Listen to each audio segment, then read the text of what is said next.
Vamos a darle la palabra al doctor Pablo Larrañaga. Es investigador del Instituto de Investigaciones Jurídicas del UNAM, es coordinador de la plataforma digital, regulación, políticas públicas y desarrollo, y también coordinador de la línea de investigación institucional, regulación y derecho económico. El doctor Larrañaga ha estado muchos años involucrado en el estudio de la propiedad, su regulación, desde diferentes perspectivas, y le damos la bienvenida. Muchas gracias. Voy a tratar de ser breve, sobre todo la hora.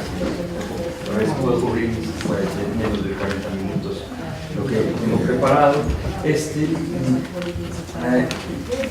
Agradezco a Antonio la invitación a este seminario, sobre todo porque me da la ocasión de tratar desde la perspectiva regulatoria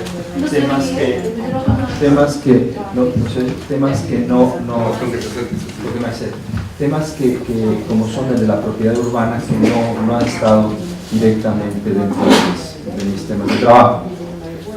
Aunque en la plataforma digital que acabamos de mencionar, Regulación, Políticas Públicas y Desarrollo, tenemos una línea de trabajo en territorio y sostenibilidad, infraestructura y sostenibilidad. Pero el título de la ponencia era Propiedad y Regulación Económica, y yo lo he pensado más bien dándole un poco la vuelta, hablando de regulación y propiedad. Y quizá y luego, no solamente porque conozco mejor el tema de la regulación que el tema de la propiedad urbana, pero sobre todo porque creo que en el debate en torno a la constitucionalización o la constitución de la Ciudad de México, el proceso de constitucionalización del régimen jurídico-político de la Ciudad de México, la perspectiva regulatoria está faltando de manera importante. Está faltando, yo trataré de mostrar unos puntos, y en materia de propiedad está faltando particularmente, me parece, en la perspectiva de qué es lo que hacemos cuando regulamos y qué podemos esperar de la regulación constitucional. Y más o menos ese va a ser el hilo de mi exposición. Voy a tratar siete puntos. Un primer punto es un punto introductorio, y el final realmente es lo que queda para, digamos, algunas preguntas para el proceso constituyente. En medio de esos dos puntos trataré de ser un poco analítico, tratando de presentar, ¿no?, la perspectiva regulatoria del proceso constituyente y cuál es su impacto en el análisis, en el tratamiento de los problemas relacionados con propiedad urbana. Bueno, lo primero que quiero iniciar es separándome, alejándome de lo que llamo dos falacias naturalistas. La primera es la idea de que hay un derecho de propiedad, ¿no?, que la propiedad es algo así como una especie de derecho natural que está ahí y que de alguna manera hay que proteger, etcétera, etcétera, porque está ahí. Y la segunda es que los mercados son espontáneos, ¿no? Tanto el derecho tanto los derechos de propiedad como los mercados, como veré con más detalle, son creaciones institucionales. Son espacios de creación social, son espacios que pueden determinarse de una u otra manera dependiendo de un conjunto de decisiones colectivas, públicas y privadas, etcétera, que se toman para perfilar la vida social. En ese sentido no hay nada de natural aquí en ninguna de las dos dimensiones, son dimensiones puramente sociales e institucionales. Esto obviamente es particularmente relevante, quizá no para el público que está aquí, que no tiene una concepción de los derechos de propiedad de tipo, digamos, patrimonial, tradicional en la retórica libertaria, pero sí que tiene mucho que ver con cómo se aproximan los reguladores al tema de la propiedad y a la relación que tiene la propiedad con la regulación de los mercados. Porque si bien ya algunos economistas han pasado por la idea de que los mercados se desarrollan, crecen, etcétera, en nichos institucionales, ¿no?, la idea de institutional embeddedness, ¿no?,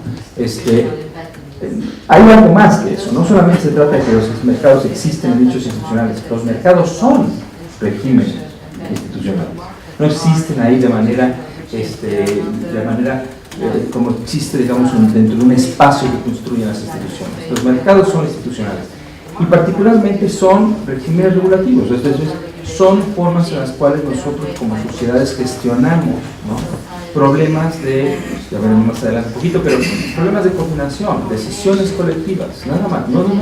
No hay nada más en los mercados y tampoco en los derechos, ¿no? Y en ese sentido, creo que para ustedes esto no les sonará raro, porque estoy hablando más o menos de la misma idea de propiedad relacionada con el territorio, ¿no? O sea, la propiedad puede ser una cosa u otra, puede tener espacios, puede tener fronteras o límites infranqueables, o puede tener límites muy franqueables y muy definibles, tiene una geometría diversa. No hay un núcleo irrenunciable a la noción de propiedad. Es construida, va modificándose, etcétera, etcétera, dependiendo de situaciones tecnológicas, de cambios poblacionales, demográficos, de situaciones de cambios económicos, etcétera. No hay ningún núcleo, ¿no?, esencial en la noción de propiedad y tampoco la de mercado. Por eso que me parece importante, cuando uno se aproxima a la relación entre regulación y propiedad, poner en el centro el contexto, la ideología desde la que nos está acercando, y que se trata de un problema de elección. ¿Cómo queremos construir el derecho de propiedad y cuál es el régimen regulatorio que queremos aplicarle al régimen de propiedad? Y además esto tiene un segundo aspecto, un segundo punto que me parece muy importante. Pone en el centro del debate regulatorio los problemas normativos. Claro que la regulación tiene una dimensión técnica. Es inevitablemente técnica porque se trata de alcanzar fines sociales mediante al acomodo de ciertos medios sociales disponibles. Tiene una dimensión técnica. Pero es una elección. Hay que justificarla. Y la elección se va a justificar en términos de sus resultados a la luz de determinados valores, de determinados criterios. Un poco estoy haciendo referencia a la noción de desarrollo que esta mañana Gregory Sander mencionaba, ¿no? Tenemos que tener una concepción, un estándar normativo respecto del cual evaluamos, ¿no?, nuestros regímenes regulatorios en materia de propiedad. No tengo una visión tecnocrática en ese sentido. Entonces, pasando de estos, digamos, descargos de esta introducción, yo me voy a aproximar rápidamente a la noción de mercado y gobierno, con básicamente la idea de si vamos a hablar de regulación, ¿no?, como quería hablar de regulación económica Antonio, pues vamos a tratar de ver desde la más típica aproximación, básicamente que mercado y gobierno son entornos institucionales, construcciones institucionales para resolver los mismos problemas. Problemas de escasez y problemas de acción colectiva. La escasez puede verse como un problema de acción colectiva, en el sentido de que hay menos cosas de algún tipo de bien que nos consideramos importante. Bueno, lo único que podemos hacer al respecto es producir más bien. Más de ese bien es un problema de acción colectiva, esas cosas que no podemos hacer individualmente, y bueno, pues en esa medida gestionamos el problema de la escasez. Si no hubiera escasez, probablemente habría mucho menos de las razones que tenemos para la acción colectiva. Pero de hecho, ambos problemas están presentes, con lo cual no tenemos ninguna razón para diferenciar las dos aproximaciones, la gubernamental y la de mercado. Cosa que, por cierto, la mayoría de reguladores, en esa concepción naturalista del mercado y de los derechos, mantienen separadas, ¿no? Esto obviamente es una simplificación del análisis, pero bueno, esa es una simplificación del análisis que conviene hacer para poder dialogar con los reguladores. Y también estoy teniendo comprobado últimamente para poder dialogar con los juristas. Los juristas tampoco pueden entender que los derechos son formas de resolver problemas de coordinación. Cuesta trabajo, entonces tienes que ceder por los dos lados para construir algún tipo de espacio de conversación, para poder avanzar en alguna comprensión, ¿no? Y en ese sentido entiendo que hay una simplificación, pero es importante, digamos, poder entender esto para entender que se trata de procesos alternativos y totalizadores. Es simplificatorio, no son los únicos procesos sociales relevantes para resolver problemas de coordinación, y mucho menos podemos construirlos como si fueran espacios que uno y otro ocupan la totalidad de las posibilidades de imaginación social en la construcción de arreglos para resolver problemas de coordinación y escasez. Pero así es como se suele plantear el tema, y en ese sentido me voy a mantener, digamos, dentro del mainstream en la construcción de la teoría de la regulación en relación con la propiedad. Bueno, pero si esto es así, y aceptamos esto, no podemos dejar a un lado que la propiedad, o las propiedades, las formas en las que construimos la propiedad, es una parte esencial, elemento esencial de construcción de cualquier mercado, de regulación de cualquier mercado. Es así, simple y sencillamente, porque los mercados operan mediante un mecanismo de coordinación, es una idea de Charles Niblon, ¿no? A través del principio quid pro quo, que tampoco es ninguna idea muy original, pero bueno, así es como lo plantea Niblon, donde la coordinación se da a través de dar una cosa por otra. Esto es, tampoco es Niblon, eso está en el núcleo de cualquier teoría económica. La noción de mercancía determina la noción de mercabilidad, en términos de Weber, pero en términos de cualquier economista. Tú solamente puedes construir, solamente se puede construir la noción de mercancía, que es la condición del mercado, solamente existe mercado cuando hay mercancías, cuando establece algún tipo de modalidad de propiedad, alguna forma de propiedad, control sobre el bien, capacidad de excluir a otros del uso del bien para poder entonces hacerlo susceptible de intercambio. Hasta aquí no estoy diciendo absolutamente nada que tenga nada, digamos, nuevo en términos de teoría económica, de economía política. Pero bueno, trataré de avanzar un poquito ya en el análisis más puntual, en el punto 4. ¿Qué hacemos cuando regulamos mercados? Un poco lo planteaba Antonio. ¿Cuál es el propósito de la regulación del espacio urbano? Bueno, y ahí empieza la cuestión a volverse, yo creo que más interesante, y yo creo que la conversación entre la teoría de la regulación y los problemas de regulación urbanística se vuelven más rica. Bueno, en general lo que hacemos son tres cosas, ¿no? Crear mercados. Los mercados no existen naturalmente, los mercados se crean cuando se establecen condiciones de mercabilidad a través de crear mercancías. Las mercancías pueden ser el espacio, el subsuelo, los órganos humanos, los cosméticos, cualquier cosa puede ser una mercancía. La cuestión es establecer un régimen mediante el cual se puedan dar los intercambios. Ese régimen obviamente puede ser formal o informal, no necesariamente es formal, obvio. Pero cuando tenemos algún tipo de régimen que permite controlar los bienes e intercambiar los bienes con niveles altos de certidumbre o no altos, con altos costos de transacción o bajos costos de transacción, no importa, el mercado existe. Lo que hacemos socialmente para crear un mercado es establecer ese régimen y darle a un bien el carácter de mercancía. De hecho, lo hacemos de manera negativa normalmente, estableciendo cuándo ciertos bienes no van a ser mercancías. Más bien en la construcción es una construcción negativa, estableciendo ciertos bienes como una prestación que no depende del principio quid pro quo. Esto lo llamamos servicios públicos, derechos universales, acceso universal, etc. Lo demás queda como un espacio susceptible de la mercabilidad. La segunda cosa que hacemos al regular mercados es corregir mercados. Esto es, hay mercados que por alguna razón, no va bien una razón, los mercados siempre funcionan mal. No solamente los mercados no pueden hacer ciertas cosas, los mercados no sirven para crear bienes públicos, no sirven para distribuir la riqueza, no sirven para muchas cosas. Los mercados no sirven para algunas cosas, para generar algún tipo de coordinación, y siempre que generan esa coordinación lo hacen de manera eficiente. Entonces constantemente tenemos que estarlos afinando, corrigiendo, para que lo hagan de manera menos ineficiente, un poco más eficiente.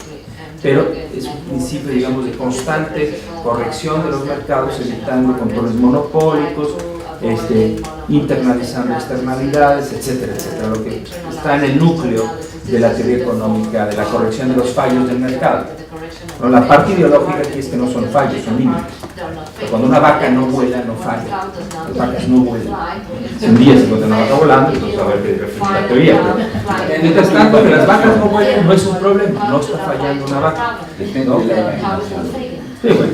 El precio de la vaca te puede morir. El precio de la vaca te puede morir. Exactamente, pero si vuela el precio de la vaca no es algo que es irregular. Nada más espérense que los mercados funcionen y va a haber un control monopólico de todas las vacas del planeta. Y tarde o temprano todas las vacas serán de uno solo. Si dejas que el mercado funcione, si dejas que el mercado funcione sin corregirlo, alguien, una corporación mejor, Monsanto, lo que quieran, digo, alguna, la UNAM. La segunda cosa es sería bien,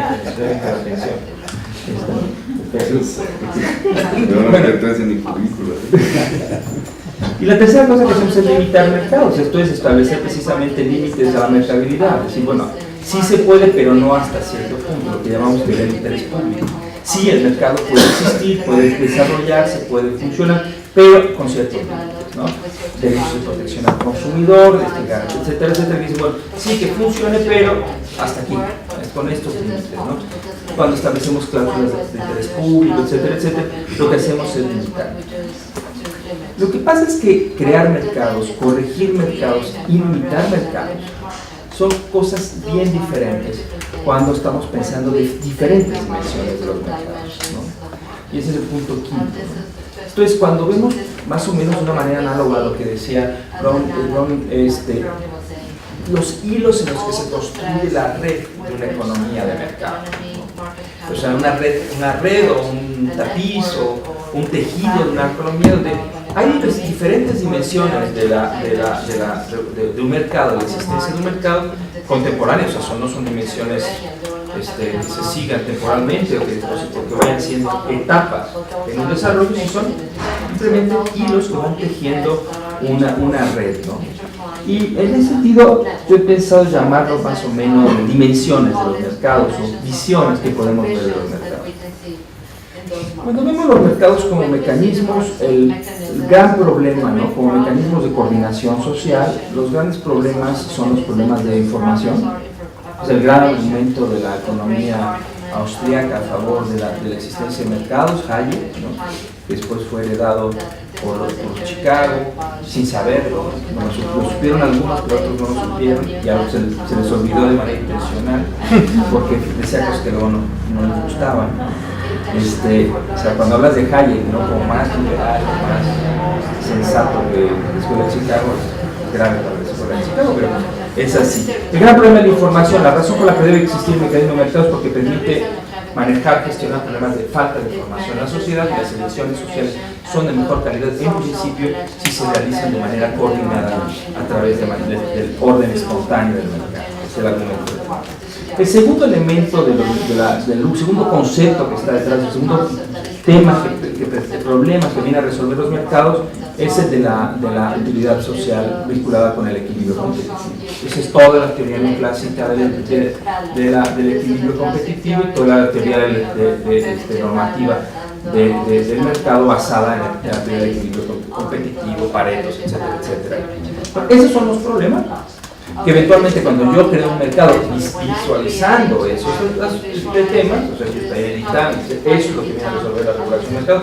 Tienes que crear un mercado porque vas a resolver problemas de información, tienes que crear un mercado porque vas a poder alcanzar, si existe un equilibrio competitivo, la utilidad social. Bueno, entonces lo que estás teniendo que demostrar cuando creas, corriges o limitas un mercado, efectivamente es en qué medida estás resolviendo problemas de información o problemas de utilidad social.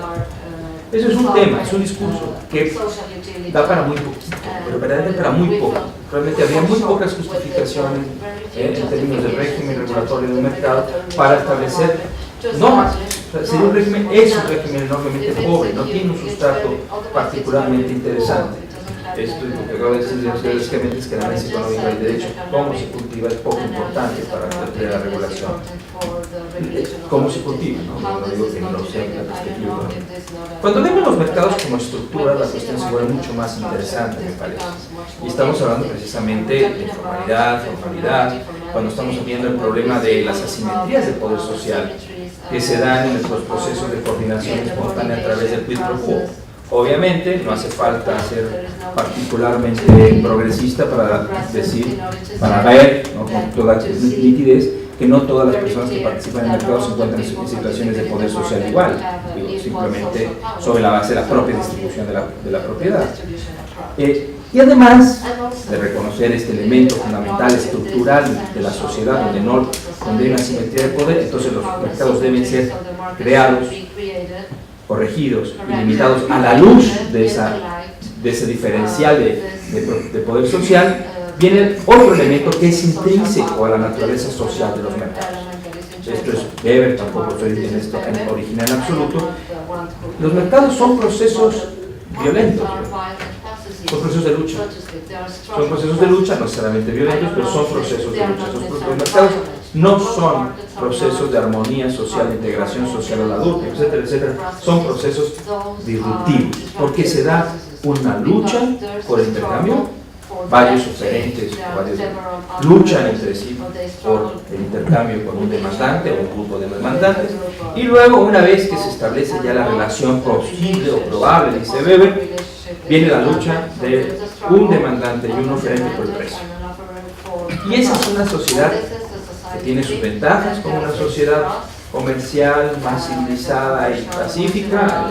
La argumentación brillante que ha hecho Albert Hirschman sobre los argumentos políticos a favor del mercado, no a favor del capitalismo, pero desde la perspectiva social, obviamente es un proceso disruptivo.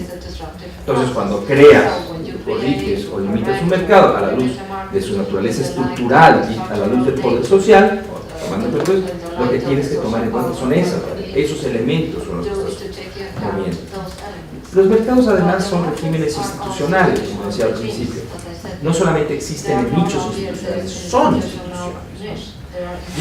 Y en ese sentido, como regímenes institucionales, algo que es muy importante es darse cuenta que conviven con otras instituciones sociales que no tienen una naturaleza económica o no no tienen primariamente una naturaleza económica, aunque, a ser sinceros, no hay nada que sea económico. Es una frase de Ferdinand Brodel, ¿no? Si la vida material, si la economía es aquello que se ocupa de la vida material, la economía de hecho no existe. Todo es economía, nada es economía. Todo es tiene otras dimensiones. La vida material es la única, por lo menos que yo he podido percibir, y en ese sentido es la que define de alguna manera la vida social, ¿no? En todas sus particularidades, lo niega la editorial. Lo que es importante quizá aquí mirar es que como regímenes institucionales los mercados presuponen, refuerzan o debilitan instituciones. Esto es, hay una tensión entre mercado y democracia, hay una tensión en el mercado y constitución, hay una tensión entre mercado y desarrollo, etc. Bueno, ese es un problema fundamental que tenemos que tomar en cuenta. Cuando estamos construyendo un proceso constitucional, tenemos que darnos cuenta que no solo la democracia tiene de mal, el capitalismo también tiene de mal.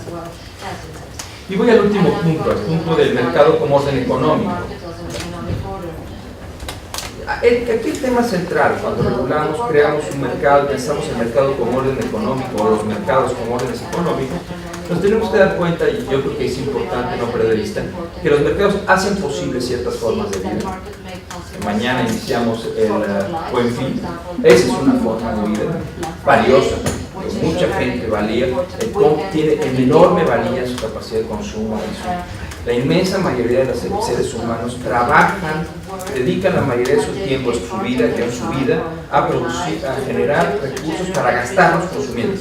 Y es una forma valiosa de vida para la mayoría de las personas, la inmensa mayoría de las personas.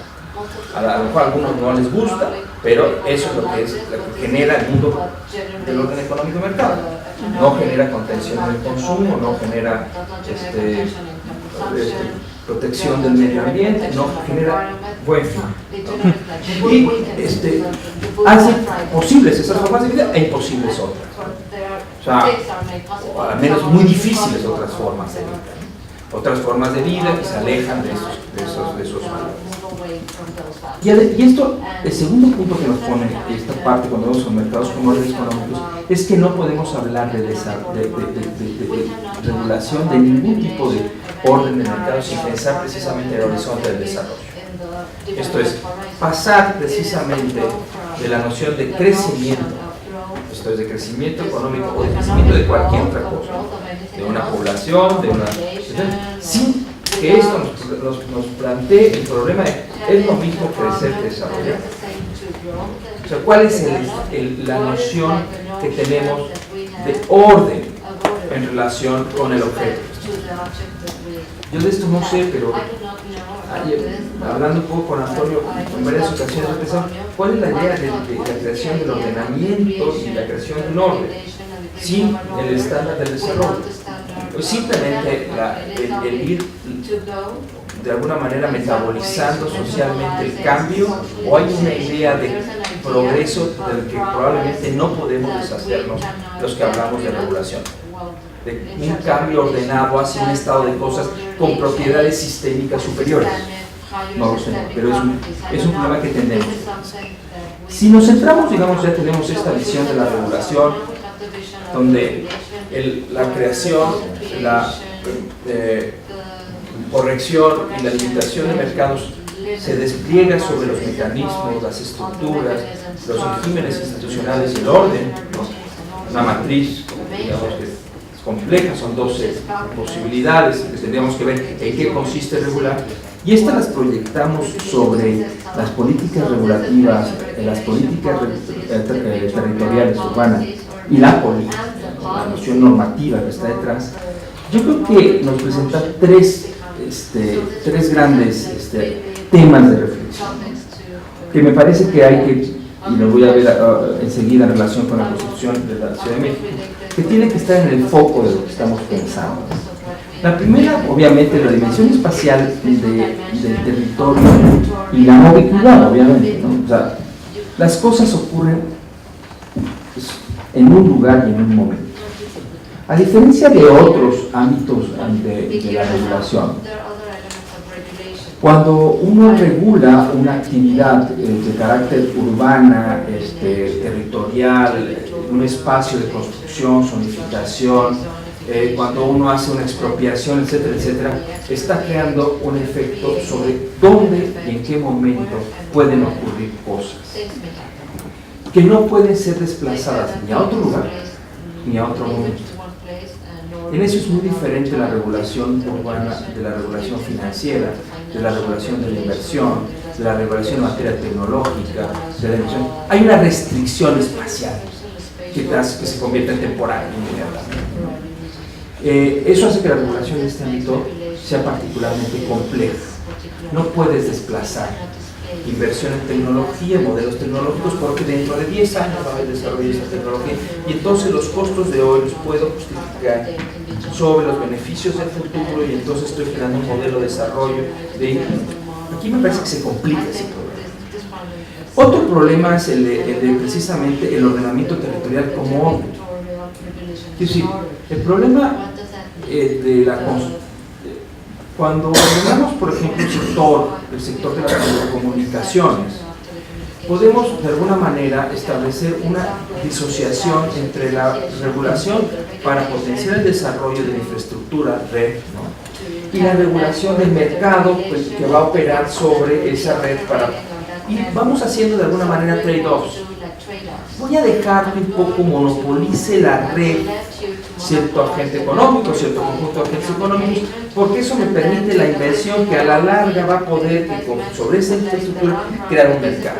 Y disocio luego una doble estrategia, una estrategia de regulación, de inversión de capital, con una recuperación que puedo ver a lo largo del tiempo, y meto después esperando en un desarrollo del mercado que eso vaya generando una utilidad pública. Y voy jugando con dos o más, normalmente con bastantes más variables de modelos. Eso me parece muy difícil de hacer en el ámbito territorial. El orden y el modelo me parece que de alguna manera o existe o no existe.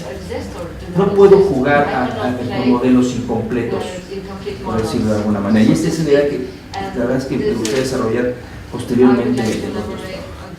Y otro carácter es el carácter central, decía hace un momento, e ineludible de una política de desarrollo. No hay forma de, digamos, manera escatimar o no hacer evidente a quienes consideramos que van a ganar y que van a perder. O sea, nuestros ganadores y perdedores netos, ¿no?, de nuestra estrategia, nuestra política regulativa, de alguna manera tiene que ser evidentes, y si no se evidencia, entonces quedan muy claros. No puedo, por ejemplo, cuando estaba hablando hace un momento, el doctor dice, Bueno, la ciudad va a crecer hacia adentro, va a crecer mediante el reciclaje de sus propios espacios. ¿Cuáles? A ver, ¿quién va a ganar? O sea, van a ser los espacios de la Cuauhtémoc, vis-a-vis los espacios de... Entonces, ¿qué va a hacer Coyoacán? Porque Coyoacán quiere conservar este buen entorno relativo. Bueno, Coyoacán es una delegación fraccionada de manera constante. Tenemos el Pedregal de Santo Domingo y tenemos aquí esta zona del centro de Coyoacán. No es tan homogénea como podríamos pensar, ¿no? Pero ¿qué va a pasar? ¿Qué va a hacer Coyoacán para poder competir por inversión urbana contra la Miguel Hidalgo o contra la Cuauhtémoc? Hay tantas opciones, va a haber ganadores y perdedores. Digo, espero que de alguna manera en este modelo la Coyoacán no se vuelva ganador, porque es horroroso ganar, pero ¿qué va a pasar? Eso tiene que estar ahí. Y esto nos coloca, ¿no?, en unos retos del constitucionalismo que me parece particularmente complicado. Voy al último punto, 5 minutos, es una coda circunstancial.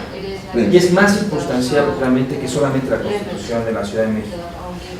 Estamos haciendo un constitucionalismo para la Constitución de la Ciudad de México que me parece que es un signo de los malos tiempos. El constitucionalismo, el debate constitucional para la Ciudad de México, en el que he participado desde el Instituto ha participado muy activamente, y he participado también, es una noción de derechos sin interés público. No hay ninguna equilibrio de la construcción de los derechos con la integración del interés público y cómo el interés público se va a definir, se puede definir. Esto creo que se plantea, y yo se lo puedo plantear un poco en el diálogo. ¿Es posible la constitucionalización del derecho a la ciudad? O sea, no estamos construyendo, no estamos implantando o proyectando un concepto que es el concepto de constitución a nociones que corren, que se despliegan, normativas de política pública, de coordinación social, de coordinación, colaboración, que no son de naturaleza constitucional. Estamos tratando de constitucionalizar la realidad a pesar de la propia realidad. Y entonces lo que probablemente hay que pensar es un constitucionalismo, en mi opinión, más centrado en capacidades públicas para generar resultados de interés público. Estamos generando gobernanza sin gobierno. Sí, para la participación social, la consulta, los espacios, sí. Bueno, pero ¿cuál es la posición del gobierno? ¿Cuál es su responsabilidad como ente de derecho público? ¿Cuál es esa función que nos permita ver cuáles son sus competencias? ¿Qué puede hacer? ¿Qué va a poder hacer el gobierno en la Ciudad de México? ¿Qué tipo de programas en términos de orientación, fines, objetivos de política pública va a encontrar como sus directrices de operación? ¿Y qué tipo de instrumentos? Si estamos hablando, volviendo al tema del tono, sí, el espacio, la plusvalía del espacio va a ser propiedad de la ciudad. A ver, 2 minutos te pongo una amparo. ¿Cómo vas a poner impuesto? ¿Me lo vas a expropiar? ¿Me lo vas a hacer por vía de licencia? A ver, por vía de licencia, va a ser una licencia, ¿con qué criterios me la vas a dar? ¿Va a ser por zonificación? ¿Va a ser un criterio de desarrollo general? ¿Va a ser a según el precio? ¿A según me parezca que está tu catastro? ¿Qué instrumentos? No digo cómo lo vamos a hacer para no parar nada. Y no parar esto mediante la vía de la inconstitucionalidad de los programas de desarrollo, de las licencias, etcétera, etcétera. De manera que todo esto que puede estar bien, ¿cómo va a proteger la prerrogativa pública sobre ese patrimonio? Está bien, ya vamos a crear el patrimonio, me parece bien. Pero si no lo creamos, la prerrogativa. Y la tercera es un Estado de Derecho sin Estado. Sí, queremos Estado de Derecho. La gran victoria neoliberal en el ámbito del derecho ha sido convencer a los juristas que con el Estado de Derecho basta. Los juristas de mi generación, derechos humanos, cortes constitucionales, eso no cambia la realidad. Ningún proceso civilizatorio, con todos los regresivos que puedan llegar a ser, o con todo lo vulnerables que puedan ser, ningún proceso de transformación radical de las condiciones de vida de las poblaciones se ha dado a través de los jueces. ni a través de las constituciones. Se ha dado gracias a las legislaciones y a las administraciones públicas. Ese ha sido el ejemplo. Eso es lo que acabó, eso es lo que a lo que le dieron la puntilla nuestros vecinos la semana pasada. Eso es, o sea, Trump no es una casualidad. Trump es el producto de años, de décadas de desatención nunca ha sido Estados Unidos tan desigualitario como lo es ahora. Nunca ha sido tan débil el Estado norteamericano para prestar sus servicios públicos a la población en general. Nunca ha sido tan complicado para un ciudadano encontrar en el Estado un apoyo que le permita configurar una sociedad civil y política. Pues sí, pasa lo que pasa. Pero eso no es, digamos, un problema del Estado de Derecho, es un problema de la falta del Estado. Entonces, yo no digo que... Pero estamos en los mismos tiempos constitucionales. O sea, no creo que la Ciudad de México vaya a poder ser una alternativa si es este es su modelo constitucional y regular. Y que de alguna manera hay que proteger, etcétera, etcétera, porque está ahí. Y la segunda es que los mercados son espontáneos, ¿no? Tanto el derecho tanto los derechos de propiedad como los mercados, como veré con más detalle, son creaciones institucionales. Son espacios de creación social, son espacios que pueden determinarse de una u otra manera dependiendo del conjunto de decisiones colectivas, públicas y privadas, etcétera, que se toman para perfilar la vida social. En ese sentido no hay nada de natural aquí en ninguna de las dos dimensiones, son dimensiones puramente sociales e institucionales. Esto obviamente es particularmente relevante, quizá no para el público que está aquí, que no tiene una concepción de los derechos de propiedad de tipo, digamos, patrimonial, tradicional en la retórica libertaria, pero sí que tiene mucho que ver con cómo se aproximan los reguladores al tema de la propiedad y a la relación que tiene la propiedad con la regulación de los mercados. Porque, si bien ya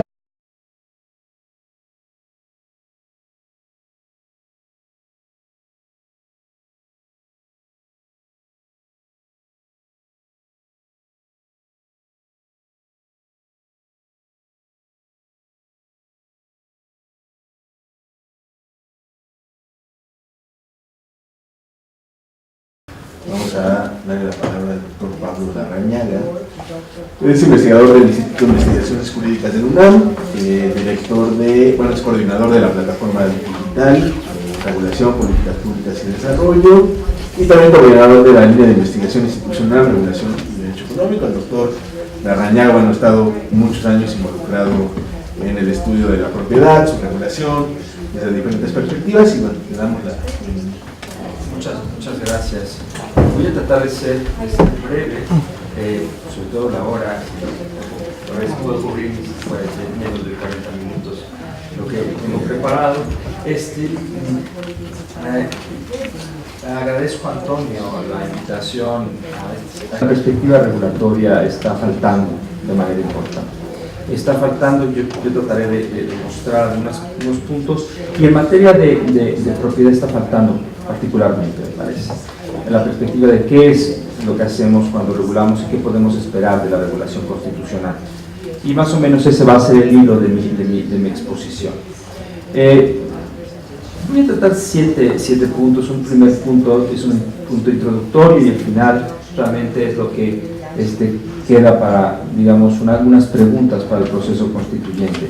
En medio de esos dos puntos trataré de ser un poco analítico, tratando de presentar, ¿no?, la perspectiva regulatoria del proceso constituyente y cuál es su impacto en el análisis, en el tratamiento de los problemas relacionados con propiedad urbana.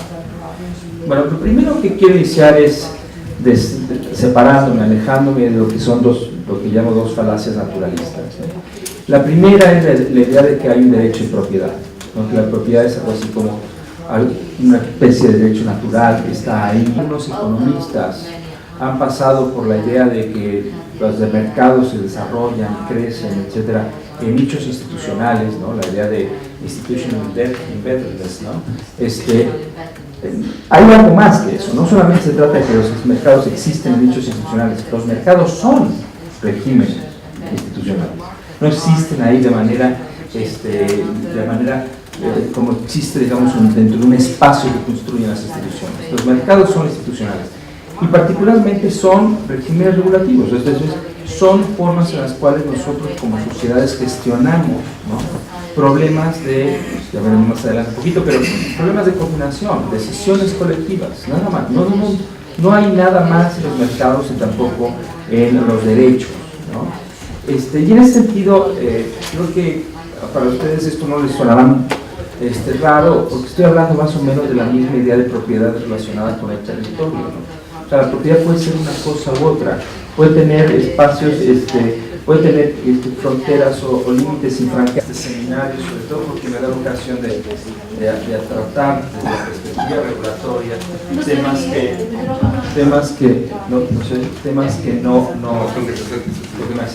temas que como son el de la propiedad urbana, que no han estado directamente dentro de mis temas de trabajo.